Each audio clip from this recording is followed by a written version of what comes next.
విద్యార్థులు ఈరోజు వెయిట్ చేసి మే 3వ తారీఖున పరీక్ష రాయడం జరిగింది.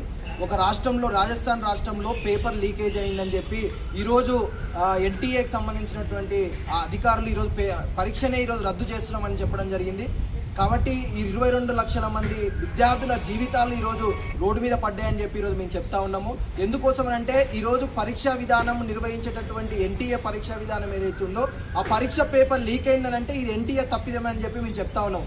ఎందుకోసం అంటే ఇప్పుడు మనం చూసుకుంటా ఉన్నాము, ఇప్పుడు కొత్త ప్రైవేటు కోచింగ్ సెంటర్లు అనేది వస్తూ ఉంది. రాజస్థాన్లో పేరుతోటే రాజస్థాన్ కోటా పేరుతోటి అలైన్ కానీ రిజోనెన్స్ కానీ ఇలాంటి ఎన్నో కోచింగ్ సెంటర్లు ఈరోజు ఈ దేశంలో విచ్చలవిడిగా ప్రతి రాష్ట్రంలో కూడా వస్తూ ఉన్నాయి. కాబట్టి ఆ కోచింగ్ సెంటర్లో ఉన్నటువంటి అధికారులు ఎవరైతే ఉంటారో, యాజమాన్యాలు ఎవరైతే ఉన్నారో వాళ్ళ దగ్గర నుంచి కొన్ని కోట్ల రూపాయలు తీసుకొని ఈరోజు రాజస్థాన్లో పేపర్ లీకేజ్ కావడం జరిగింది. కాబట్టి ఒక రాష్ట్రంలో జరిగినటువంటి లీకేజ్ని ఈరోజు దేశవ్యాప్తంగా ఉన్నటువంటి 22 లక్షల మంది విద్యార్థుల పరీక్షను ఈరోజు రద్దు చేయడం అనేది ఈరోజు కరెక్ట్ కాదని చెప్పి ఈరోజు మేము చెప్తా ఉన్నాము.